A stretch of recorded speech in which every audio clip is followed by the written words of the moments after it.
Story 1. The politicians or party you vote for are not immune to criticism. If anything, you should hold your own politicians to a higher standard. They are supposed to represent you, not the other way around. Story 2. How government works. How power is divided, how rules are made and enforced, how the court system works, and how each of these institutions can be manipulated to disproportionately benefit one side or another. Story 3. Voting in your local elections is more important than voting for president. Want that police reform? Education funding spread out? Someone in Congress who wants to implement term limits? Local elections. Story 4. Real solutions to the most important problems are almost always slow, frustrating, complicated, long-term, and unappealing. By the time they have worked, people aren't even happy about it because they forgot about the problem. If someone arrives with a bunch of simple, satisfying solutions to all problems, they are either ignorant or deceiving you. Story 5. Your opinions and feelings are literally not the same as actual established facts. They are just not. It really irritates me, the pure confidence some of you have saying whatever you feel like, and believing that deserves the same platforms as actual educated experts. Story 6. We are being manipulated by foreign enemies to hate each other. No other military in the world comes close to our power. China and Russia both know this, so they are using online armies to enrage us. Sadly, it is working and could have catastrophic consequences if our simmering fury ever boils over into widespread violence. Story 7. The power of genuine empathy and open dialogue. A little more willingness to listen and to consider perspectives outside our own experiences could really help bridge divides, reduce misunderstandings, and ultimately foster stronger communities. Story 8. Once freedoms are lost, they are likely gone for good. A democracy is not guaranteed and is fragile. It takes checks and balances to make sure there is no overstep. Unchecked power will destroy this experiment called the United States of America.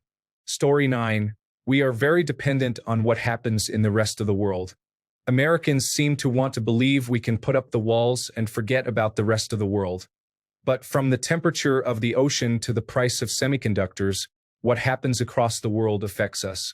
Instability in countries across the world affects us. We are the world's biggest economy. Everything we do has international implications, and those go both ways. We do not get to opt out. Any attempt is just surrendering control. Story 10. Russia is not a friend of the Republican or Democratic parties, nor the people for that matter. The goal of the Russian state is to cause chaos and polarization within the United States. This applies to anywhere in the world. Divide and conquer. Story 11. I am an American living in Europe for 8 years. I am repeatedly told how nice it must be to have free schools, healthcare, transport, etc. We have all this because we pay around 40 to 50% income tax and 21% sales tax where I live. It all comes back to taxes. Most of these are not free, just heavily subsidized and made affordable. Story 12. You are not temporarily embarrassed millionaires. You are closer to being homeless than to being a millionaire. A poor white person has more in common with a poor black person than with a rich white person. Class solidarity above all else. Story 13. You cannot vote away economic forces. The post-World War II economy is gone for very explainable reasons. Coal mining and steel plant jobs are going away for very explainable reasons. Nobody is at fault. Nobody has stolen anything. People want to vote away having to adapt to the future, and this is simply not the way. Story 14. How important it is to follow the global news to understand what can hit home. For example, most economies had high inflation after COVID-19, not just the Biden administration. Story 15. A tariff is a tax. Specifically, it is a tax on an import or an export, goods that are coming into or out of your country. Taxes have 2 or 3 functions. 1. They make the government money that it can spend on services for people or on critical functions like the military. They incentivize certain behaviors by making option A more expensive, so people will choose the cheaper option B that is not being taxed. Alternatively, a high tax on option A might spur investments to develop a cheaper option B that does not even exist yet. Taxes make different choices more or less appealing and help direct what businesses and people do. They let you shape the distribution of economic benefits in your society. Some countries think it is better for the benefits of a strong economy to be shared fairly equally by everyone, while other countries let those benefits concentrate in the hands of a few people. Economists actually think there should be at least some inequality for an economy to function well. The wild disparity in what people think would be fair and what is actually happening is a different topic. Taxes are useful tools to direct how your economy works and to pursue strategic goals. Let us say the United States imposes a tariff of, say, 20% on everything you import from literally everywhere, a number I have picked for absolutely no reason. Who is paying for that tariff and what are they incentivized to do?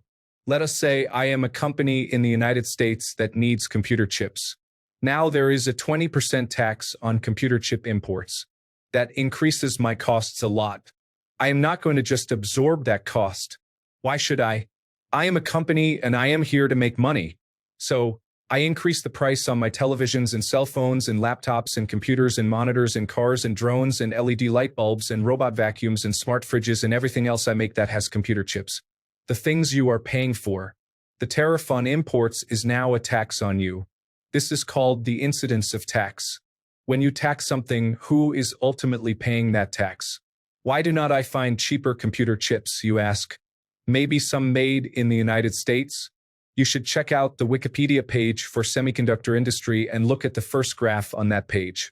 You need semiconductors to make computer chips. Yes, the United States makes the parts for computer chips, but it is 6% of the global supply.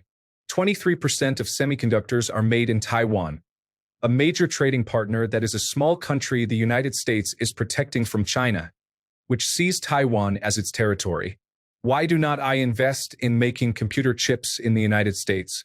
Well, it has taken decades for the suppliers the United States does have to establish themselves, and the quality of their product is still not equal to what Taiwan is putting out.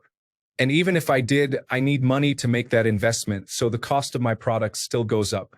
So a 20% tariff on computer chips is going to increase your expenses for all electronics by at least the increase in the amount I am now paying for those chips. Computer chips are pretty expensive, so this will be a lot. This is going to reduce the number of electronics people buy because now it will be too expensive for many people. Business will go down.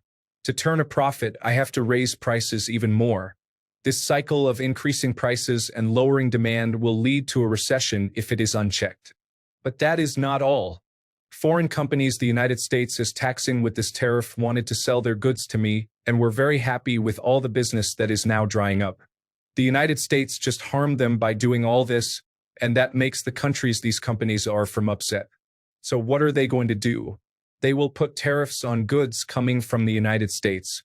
Does not that hurt them and their citizens? Yes, but it will not hurt them as badly as it will hurt you.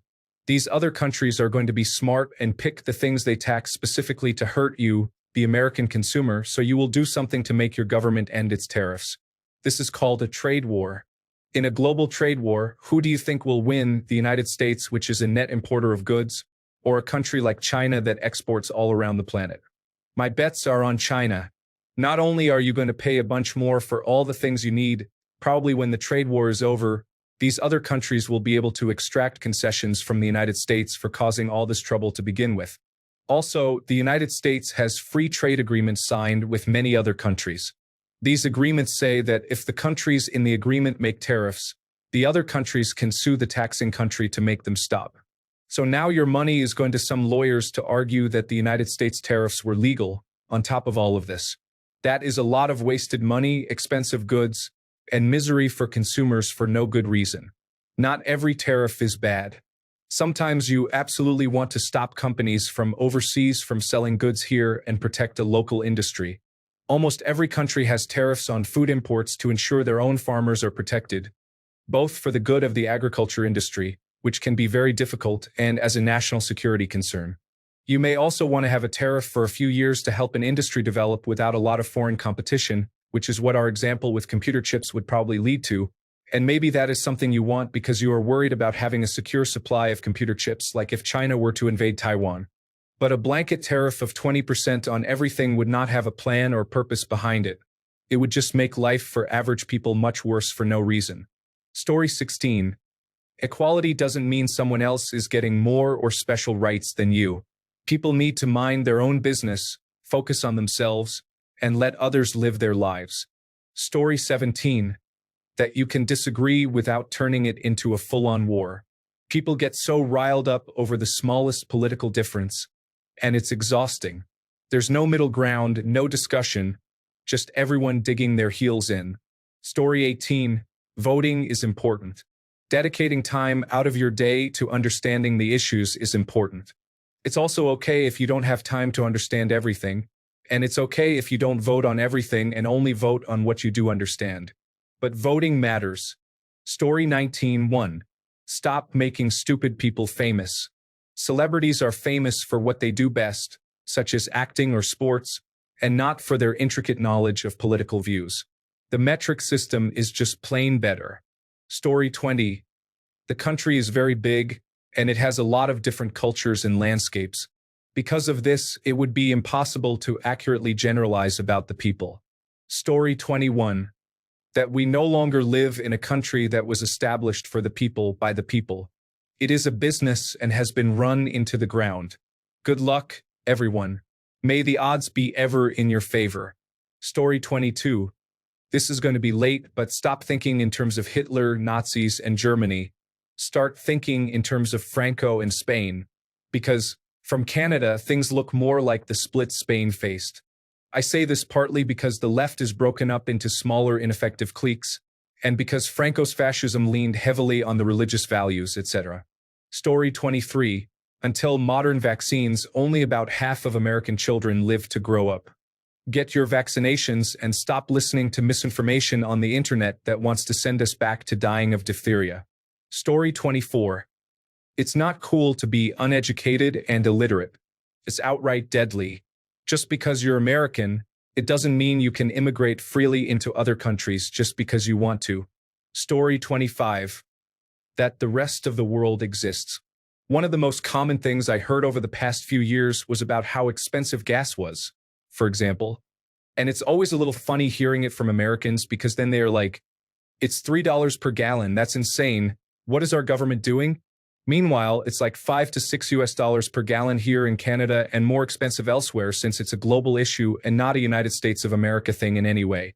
In fact, the United States of America blew through like a third of their reserves to get the price so low for them, but so many Americans can't seem to understand global issues and assume every global issue is an American-only issue, which distorts their view to such an extreme point. If you don't look at the rest of the world, then you cannot properly understand the root of the problems you are facing. Story 26. Trump doesn't care about you or your struggles. He's been lying to you for a decade now and you just keep lapping it up, because you think as long as you remain loyal, you are spared. You have another thing coming for you. Story 27. You do not control the speed of traffic. Traffic controls the speed of traffic. Going the speed limit in the leftmost lane is illegal in almost all states. Stop speed matching people too. Just drive behind them and swallow your pride for F***'s sake. Story 28. I think current-day America needs to understand the importance of listening to each other, even when we do not agree. We are so divided right now that it feels like we are just talking at each other instead of with each other. Story 29. There's more to life than the hustle. Americans need to slow down and enjoy loved ones and nature. We're missing the life God created for us. Too fast-paced lifestyle. Story 30. Politics is not a football game. There is no most important election or victory or death moments. You should fear your own party rising to full control of the government just as much as you fear another party doing the same. Change cannot be achieved purely by trying to make it law. It has to come from the local level first. Marijuana decriminalization and legalization all started state by state. Gay marriage? State by state. Now abortion is a state-by-state issue. Proper gun control will be a state issue. Education is a state issue. How we treat each other is a social issue. The government isn't there to treat us like children and force us to think one way or another. Story 31. That Dobbs v. Jackson Women's Health Organization was technically a federal constitutional law case, which doesn't stop legislatures around the country from passing legislation that confers abortion rights, and the most pragmatic thing to do right now is to lobby politicians to do so. The legal pathway to abortion rights is so clear, yet efforts are undermined by how much energy is spent on criticizing the Supreme Court of the United States, rightly or wrongly. Story 32. How our legal system functions.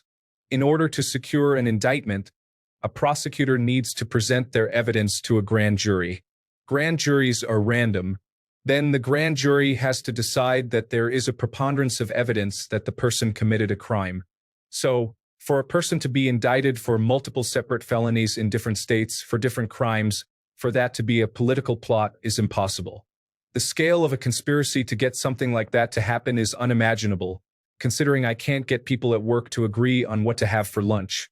This is also why, when the Republicans talk about the Biden crime family or the crimes of the Clintons, none have ever even had an indictment except the Hunter gun incident, ironically, because no prosecutor thought they could convince a grand jury that someone should be indicted. I hate how some of this country has become,